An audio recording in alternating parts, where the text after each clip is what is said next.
Hello everyone, welcome to tasty dish by Sethu Palaniappan. இன்றைக்கி வீடியோவில் ரொம்ப ஒரு சிம்பிள் அண்ட் ஈஸியான ரெசிபி தான் பார்க்க போகிறோங்க. இந்த ரெசிபி செய்கிறதுக்கு 2 கப் அவல் எடுத்துருக்குறேங்க.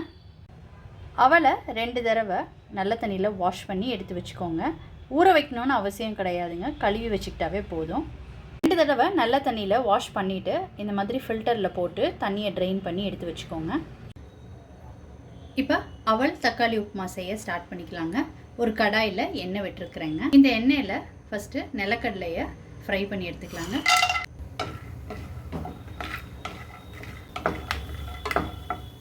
இப்போ இந்த கடலையை எடுத்துடலாங்க. எடுத்து ஒரு பிளேட்டில் மாற்றி வச்சுக்கலாம். நிலக்கடலையை எடுத்த பிறகு இப்போ எண்ணெயில் கடலைப்பருப்பு சேர்த்துக்கிறேங்க. உளுந்தம்பருப்பு சேர்த்துக்கிறேன். அடுத்து கடுகு,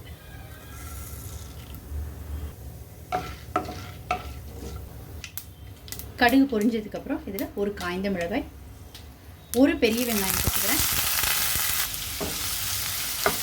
இது நல்லா வதக்கி விட்டுக்கலாம். ஒரு கொத்து கருவேப்பிலை, பெருங்காயத்தூள் சேர்த்துக்கிறேன்.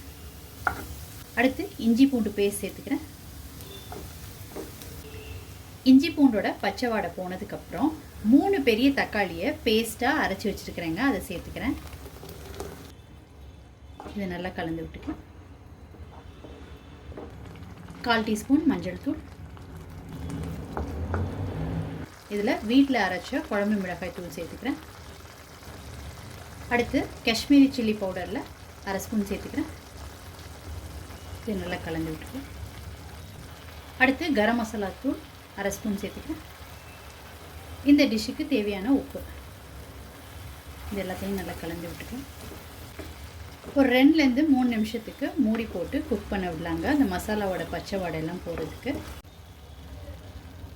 மசாலாவோட பச்சை வாடையெல்லாம் போனதுக்கப்புறம் கழுவி வச்சுருக்கிற அவல் சேர்த்துக்கலாம்.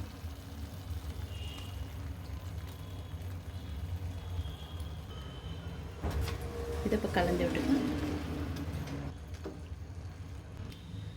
நல்லா கலந்து விட்டுக்கிட்டாச்சுங்க. ஒரு 2லேருந்து 3 நிமிஷம் திருப்பி மூடி போட்டு குக் பண்ணிக்கலாங்க, அந்த மசாலாலாம் அவலில் நல்லா மிக்ஸ் ஆகிற அளவுக்கு. இப்போ ஃபைனலாக இதில் நிலக்கடலை வறுத்து வச்சுருந்ததை சேர்த்துக்கலாங்க. ஃப்ரெஷ்ஷான கொத்தமல்லி லீவ்ஸ் எல்லாத்தையும் ஒன்று சேர்த்து கலந்து விட்டுக்கலாம். இந்த ரெசிபி நீங்கள் மார்னிங் சாப்பிடலாம், லஞ்சுக்கு கூட பசங்களுக்கு ஸ்கூலுக்கு கொடுத்து விடலாங்க, டின்னருக்கு கூட இது சாப்பிட்லாங்க. ரொம்ப சூப்பராக அவல் தக்காளி உப்புமா ரெடி ஆயிடுச்சுங்க. அவல் தக்காளி உப்புமா ரொம்ப சூப்பராக ரெடி ஆயிடுச்சுங்க. நீங்கள் இந்த ரெசிபி கண்டிப்பாக ட்ரை பண்ணி பாருங்கள். ரொம்ப சிம்பிள் அண்ட் ஈஸி ரெசிபி தான். நீங்கள் ட்ரை பண்ணிவிட்டு உங்களோட கமெண்ட்ஸ் சொல்லுங்கள். உங்களுக்கு இந்த ரெசிபி பிடிச்சிருந்துச்சுன்னா லைக் அண்ட் ஷேர் பண்ணுங்கள். உங்கள் ஃபேமிலி அண்ட் ஃப்ரெண்ட்ஸ்க்கு. Tasty dish by Sethu Palaniappan சேனலை சப்ஸ்கிரைப் பண்ணுங்கள். நோட்டிஃபிகேஷன் பெல்லை கிளிக் பண்ணுங்கள் for more videos. Thanks for வாட்சிங்.